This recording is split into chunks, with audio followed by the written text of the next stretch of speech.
عليكم يا جدعان، والنهارده فيديو جديد في كوكب جاكجو. طبعا يا جدعان النهارده يعني زي ما شفتوا في العنوان، سوزو الاردنيه وحواراتها اللي كترت وطلع بتقارن الرسول بيها عليه افضل الصلاه والسلام. طبعا تمام، يعني بتقارنها هي بالنبي.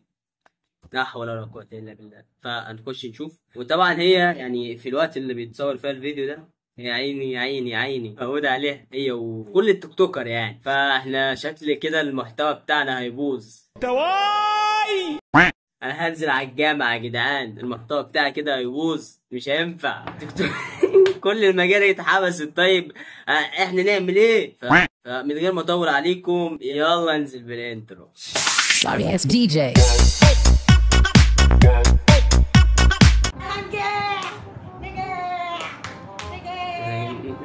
ايه يا سوزي؟ ايه ده؟ ايه الفرحة دي كلها سوزي عشان جبت 50% بس يخرب بيتك يا سوزي. ايه طيب 50 وعامل الفرح ده كله؟ يا نهار ابيض، انا هعرف اللي جاب 50 ده يبقى عينيه في الارض يا عيني.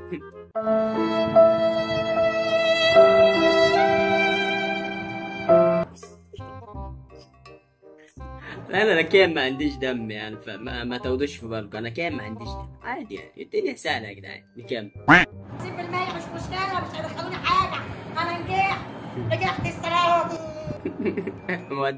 هي معترفه ان هي مش هيدخلوها حاجه. بسم الله ما شاء الله. يعني انت اخرك يعني طب بواسير. طب بواسير ايه ده؟ انت لو جبت طب بواسير حتى انت اخرك تسليك مجاري حاجه زي كده يعني، فاهمه يا سوس؟ نكمل. وربنا من الفرحه ما حد مصدق في البيت، ما حدش مصدق كده، خلاص كده مفيش اي تكتيك. هتجوز واتخطب وهروح اتقدم له خلاص. عن فرحتك وانت بال 50% دي يا سوزي، انا لو منك مش عارف انا الفرحه دي جايباها منين يعني. مش كده يا جدعان؟ يعني هي هتتجوز وهتخطب له وهتروح تتقدم له، وهي اللي هتتقدم له، مش عارف ازاي بس يلا ماشي تمام. وكده يعني، فهي تقريبا فرحانه عشان كده يعني، فافرحوا لها يا جدعان، افرحوا لها. نكمل. نجاح ألف مبروك يا سوسي. تعالى زي الفراشة ليه كده عمال تلف يا بنت، عمال تلف. اهدي شوية.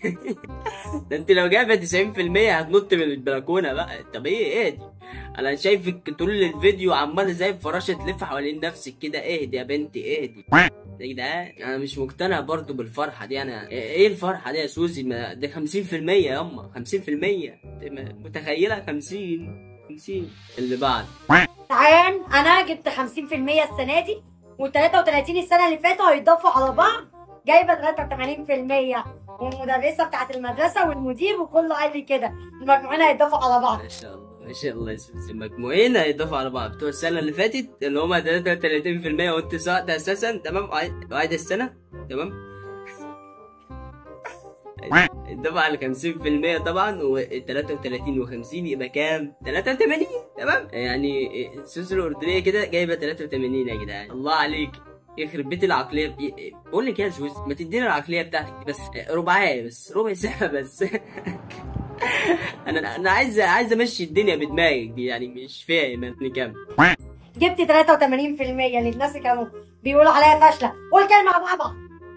انت وليه؟ قول لي مبروك. المشكلة يا جدعان ان ابوها من اول الفيديو يعني هي بتقول له قول حاجة يا بابا. المشكلة انه ابوها من اول الفيديو يعني بص لك انت عايزة ايه؟ انت بتقول يا بنت انت عايزة ايه؟ والله بص لها بصوا الحقوني يا ناس انا مخطوفة. يا جدعان يعني انا مش ابوها نفسه ايه اللي بتقولي لي ده بنت؟ ايه اللي بتقولي لي؟ يخرب بيتي. نكمل. عشمتوني هتجيبوا لي سكوتر وضحكتوا عليا. وهتجيبوا لي السكوتر؟ جيب لك السكوتر. كده قدامه. جيبوا له السكوتر. هيجيبوا لك على سكوتر يا زوزي، بس خساره بقى يا زوزي، انت معوزه دلوقتي يا زوزي. يا خساره يا زوزي، راح عليك السكوتر يا زوزي. فنكمل يا جدعان. لا كده اشتغلت ولا ايه؟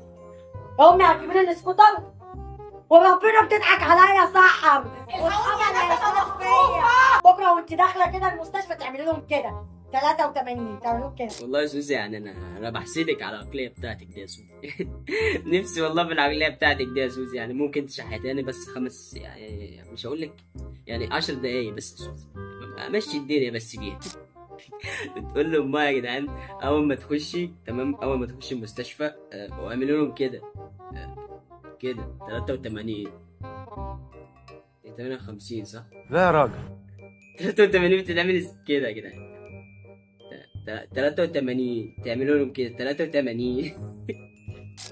حاجه موت يعني. سوزي روح يا سوزي، تروحي ايه ما انت محبوسه يا سوزي الله يرحمك يعني تمام. فتعالوا كده يا جدعان، يعني ما دام انا بقول لكم اتحبسوا كده، تعالوا نشوف بقى الحوار بتاع الحبس ده. بس قبل ما نخش على حوار الحبس نخش نشوف الحوار بتاع اللي هي غلط في الرسول وكده، الحوار اللي هي عملته مع الصحافه دي ولا بتاعت مين مش عارف انا، الصحافه تحت السلم دي ولا ايه تمام. بصوا يا جدعان لو لقيتوا اي اختلاف في الزاويه ف اصل طالما يعني طالما انت قول السؤال تاني. الفيديو بس اتقفل وفتحته تاني، فلو في اي اختلاف في الزاويه معلش. فهنخش دلوقتي نشوف الحوار. والرسول عليه افضل الصلاه والسلام على دماغي طبعا ان هو كان تاجر والكلام ده كله، بس هي اهم حاجه الشهاده. ولكن كان متعلم، يعني ربنا علمه القران وهو اول من قرأ. ما انا بقول لك عارفه اكيد. بتقول لك انا عارفه اكيد، يعني انا عارفه اكيد يا اسطى. انت بتقولي ايه؟ ده درس. يا رب ارحمني بقى، عجل بامري عجل بامري عشان خلاص. انا مش فاهم برضو يعني ازاي جت في دماغها ان هي تقارن نفسها. إيه يا جدعان الموضوع ده بسبب ان الموضوع ده اتفتح عليه بص بركان كمية ناس بص دخلت عليها بسبب الحتة دي بس. فانت فتحت على نفسك بركان يا سوسو والله. الله يعينك عليه. بس برضو يعني اللي انت عملتيه غلط. ازاي تقارني اشرف الخلق تمام يعني سيدنا محمد عليه افضل الصلاة والسلام بيك؟ ازاي كيف يا علي وكده ولا تعالي ما انت محبوسه صح؟ مش بشمت، انا مش شمتان خالص ابدا. لا والشله كلها اتلمت عيني. مش شمتان برضو ابدا، عمري ما اشمت. فنكمل يا جدعان. عشان كده انا مبسوط. جاتلك فرصه سفر بره، جاتلك فرصه في مطعم، جاتلك فرصه في معرفش ايه، جاتلك فرصه في اي حاجه ممكن تقف عليها شهادتك. ممكن الناس تبص لك بصه استهلال بسبب شهادتك. مع ان يا جدعان يعني انا قبل كده لو فاكر يعني ان هي كانت طالعه بتقول لك الشهاده ملهاش لازمه تمام، الشهاده ملهاش لازمه، اهم حاجه ان انت تبني فلوس وتكون فلوس ومش عارف. دلوقتي الشهاده ليها لازمه يا سوزي. انا مش فاهم على ايه برضه يعني. ده كلهم 50% يا سوزي، ما كانوش 50% اللي انت عاملينها معانا في فرع دول. ايه يعني ايه برضه. نكمل يا جدعان. مع ان انت انسانه عاديه مهما كان معاك اهم حاجه الشهاده ملهاش دعوه فلوس.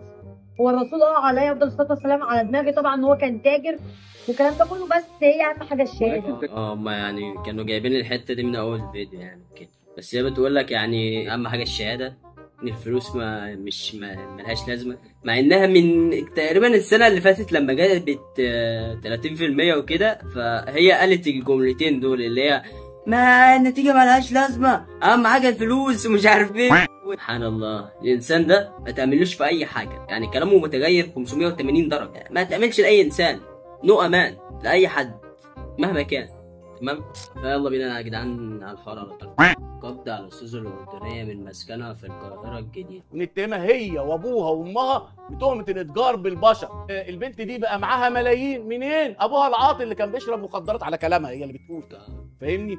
امها اللي شغاله ممرضه بتقبض 4000 جنيه في الشهر، بقى معاها ملايين وبتسافر دبي.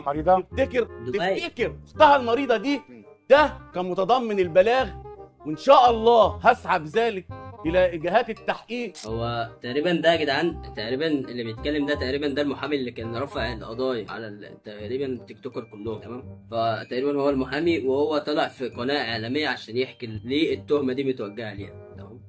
فنكمل. ان احنا ننسخ صوره من الاوراق نتهمها هي وابوها وامها بتهمه الاتجار بالبشر. اللي حضرتك بتتكلم فيه صح كلهم طبعا. ولو هي بتعمل غلط تتحاسب، بس النقطه هنا اشمعنى دي اللي اتسلط عليها اكتر كم من الضوء؟ عشان خاطر ان هي دي الداعم اللي ظاهر اليومين دول بوشه المعروف، اللي هو بيدي فلوس كتيره جدا. مش فاهم يا جدعان يعني ايه داعم بيظهر بوشه، مش فاهم الحوار ده، مش فاهم يعني ايه الدعم اللي بيظهر بوشه. هي ما بتدعمش، هي بتدعم يعني هي اللي بيجي لها الدعم. هو على ان يعني لو كان حوار الدعم ده ان هو غسيل اموال فماشي تمام لو انا فهمت كده يعني. استاذ ايمن ظاهر يا استاذ ايمن، انا ممكن اقول لك اسامي لتيك توكرز كتير جدا وقالوا واتصرفوا اكتر من الوصف بتاعه. هنسيب دول ولا هنسيب دول ولا هنسيب دول؟ مش هنسيب حد. التاني ليهم ظهر، الطابور طويل. لا يا حبيبي ليهم ظهر، ما كانش ليه ظهر. التانيين التاني اللي معاه بيقول له ان التانيين التيك توكرز التانيين يعني ليهم ظهر وكده، يعني ما حدش يقدر يكلمه. لا انت كده ممكن تروح فيها بسبب الحركه دي، ان انت في دوله تمام فيها قانون. انا شايف كمية حاجات حاصلة وانتوا اكيد عرفتوا دلوقتي يعني اللي حاصل في البلد. يعني انا والله بالصدفة يا جدعان دخلت على صفحة وزارة الداخلية تمام، لقيت كمية قبض على ناس يا نهار ابيض. انا استغربت انا. وبص تيك توكرز بقى، مجرمين عاديين، اي حاجة بص بتحصل على النت بص تلاقي الحكومة بص جايباها في اقل من 24 ساعة. فيعني الدولة متقدمة في الحاجات دي. بس بصراحة يا جدعان يعني انا ما بحبش اللقاءات الاعلامية دي، هطلع منه تمام. فنشوف فيديو تاني، يلا بينا. بصوا يا جدعان انا بخش على الفيديوهات اللي هي مجمعه كله، مجمعه الشله كلها وهي مهبوسه. يلا بينا. 32 محامي بيقدموا بلغات في 10 اشخاص على تيك توك هنا. ده الموضوع شكله كبير وفي هجمه مرتده على تيك توك. يهمك مع احمد مطاوع. الاتهامات متنوعه ما بين افساد الذوق العام واساءه استعمال مواقع التواصل. الخبر ده على القاهره 24 طبعا على مسؤوليتهم، وزي ما انتم شايفين كده يعني ذاكرين هبه ارمله شيكا، سوزي الاردنيه، ليلى الشبح. هبه ارمله شيكا تمام، وسوزي الاردنيه وليلى الشبح. انا ما اعرفش ليلى الشبح دي ولا اعرف هي بتعمل ايه. ما اعرفش يا جدعان، انا مش هتكلم على اي حد انا ما اعرفوش تمام. مداهم انا عارفه تمام، هو اساسا يعني ملوش محتوى او بيطلع يهبط كده وخلاص. وعليا مناديل كلنا عارفينها. يا قمر ايه اللي جابك يا بنتي؟ الله يخرب انت اللي جبت لهم الفقر. الله يخرب بيتك، الله يخرب بيتك ويخرب بيت عينيك يا علياء. البنت اديتهم بص اول ما دخلت المنصه اديتهم عين كلهم يا دين، جابتهم كلهم في شنكل، كلهم في شنكل يا عين. نكمل.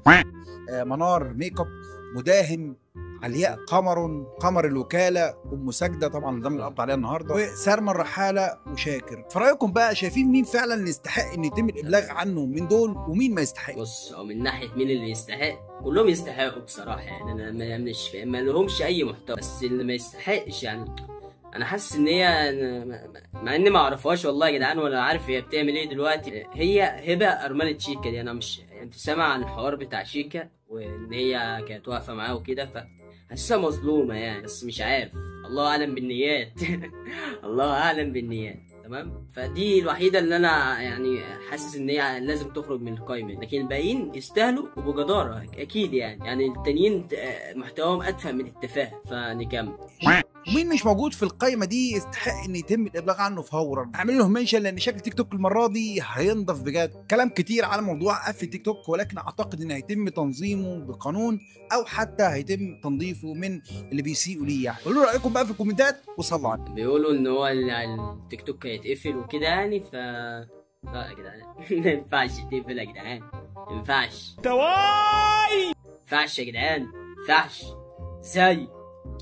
لا يا جدعان الموضوع عادي يعني، اقفلوه تمام، ما فيش مشاكل، مفيش اي مشاكل. ويا ريت يتقفل بجد عشان انا يعني قربت اموت من كميه الاشكال اللي حاصله عليه او الحاجات الهبده اللي بتحصل عليه. فكده يعني عمر فرج في اللايف بعد حمله القبض على التيك توكرز.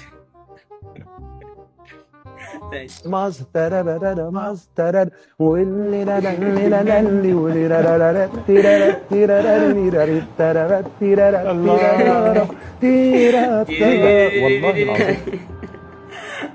المشكله يا جدعان ان انا بقلب على الفيس كده فجاه يعني بالصدفه، اقسم بالله بالصدفه يعني لقيت الاكونت بتاعه اللي هو على الفيس. فهو منزل بعد ما كل التيك توكرز اتقبض عليهم، منزل صوره وهو بيصلي كده. هو قاعد على مصلية الصلاة يعني قاعد بيصلي يعني الواد تاب يا عيني، عامل لك كده اهو. عارفين انا شفت الصورة دي انا مت يا جدعان. يعني هحاول ان انا اجيبها لكم الصورة دي، والله هحاول ان انا احطها لكم كده عشان تموتوا من الضحك معايا. جدعان انا عرفت من الموضوع ده يا جدعان، فنخش نشوف اي مين بس كده تضحكنا تمام، وعشان نفرفش الفيديو كده تمام. يلا بينا. هي فاكراني باخونها انا مع اصحابي.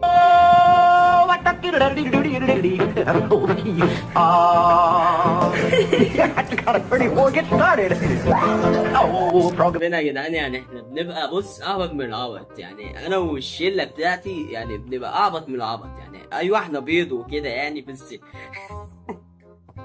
يعني احنا بص نموت ونفضل على بعض، يعني نعشى حاجه اسمها بيضة على بعض. احنا الشله كده بتاعتنا كده يا جدعان تمام. تمام. لو انت فاكراني بخونك تمام، لو انت فاكراني بخونك انا بعمل كده اهو، انا والشله التعبانه بتاعتي بنعمل كده اهو، عشان ما تفتكريش حاجه كده ولا كده. ايوه انا اشرف من الشرف. ايوه اوعي اوعي. نكمل يا جدعان. لما افتح الاقي التيك توك كله اتحبل. يملأ قلبي باليقين. الله انا حاسس يا جدعان ان كل التيك توكرز تمام هيبداوا بص هيمشوا على الخط المستقيم، على الخط المستقيم بالظبط. بص مفيش حد فيهم هيسيب فرد بعد كده، بعد اللي حصل ده. يعني بص بتاع 10 تيك توكرز وقعوا كلهم مره واحده، يعني باقي التيك توكرز يعني هيمشوا على الخط المستقيم، ولا واحد هيعمل كده ولا هيعمل كده. خلاص يعني هنلاقي حاجات نظيفه على التيك توك يا جدعان. ابشروا ابشروا. اللي بعد. يا دكتور طمنا. اطمنوا يعني انا دكتور اخف امتى؟ ان شاء الله بسيطه، امشي بس على العلاج ده وان شاء الله الدنيا تبقى زي الفل. احا ايه الخط اللي هو كاتب بيه ده؟ ربنا يا جدعان يعني انت تيجي تبص على الخط بتاعهم كده، يا نهار ابيض ايه الطلاسم ده يا جدعان؟ بتكتبوا ازاي؟ انا عايز دكتور تمام يكتب لي انتوا بتكتبوا الخلطات دي ازاي؟ بتكتبوا الطلاسم دي ازاي؟ انا بلاقي حروف كده داخله في بعضيها وحرف كده طلسم بالظبط يا جدعان. فالله يعيني والله الصيدلي، ولا هو الصيدلي بيبقى عارف اساسا. الله يعيننا احنا. مش عارف. نكمل. دكتور انا عندي برد، خد بنادول. دكتور انا عندي انيميا، خد بنادول. دكتور انا رجلي مكسوره، لا دي بقى تاخد لها بنادول. لا يا باشا، دي بقى تاخد لها بنادول يعني كده يعني. انا قلت هيقول له حاجه تاني حاجه جديده، لا دي بقى تاخد لها بنادول برضه. حاجه في منتهى العبث، يعني حاجه في منتهى العبث حرفيا. نكمل. يا دكتور انا بتعب كل ما بفتكر الاكس. مرض الام ان. يطلع ايه ده يا دكتور؟ مرض النشفه. دكتور انا عندي دايبيتس وعايز حل. مش دي اللي درسناها ساعه الفراكتوزس لاكتوزس؟ لا دي اللي خدناها في سكشن الميبيوزس ماتيوزس. دي بقى ايوه طبعا محتاجه دكتور. وانت بقى بتشتكي من ايه؟ تعبان يا دكتور. تعبان؟ طب افتح بقك. لا تعبان عندي برد. افتح بقك بقول لك. يا عم افتح قول بقك. لا كفو. قول قول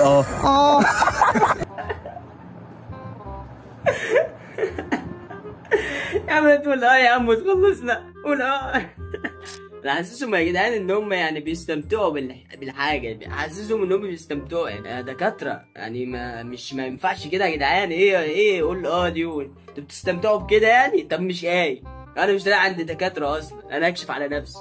ايه ده انا بقى دكتور مخصوص يا جدعان، تعوض ولا ايه؟ بس كده يا صديقي، لهنا نكون وصلنا لنهايه الفيديو. لو عجبك الفيديو النهارده اتمنى تشترك في القناه وتفعل جرس التنبيهات عشان يوصلك كل فيديو جديد. صح يا جدعان، هسيب لكم الانستا تحت في صندوق الوصف، لو عايزين تبعتوا له فيديوهات او تنشروا على الفيديوهات هتلاقوا الانستا بتاعتي تحت في الوصف تمام. مستني كل الفيديوهات، مستني كل المنشنات بتاعتكم تمام. وبس كده يا جوكجوكي، اشوفكم الفيديو الجاي. سلام.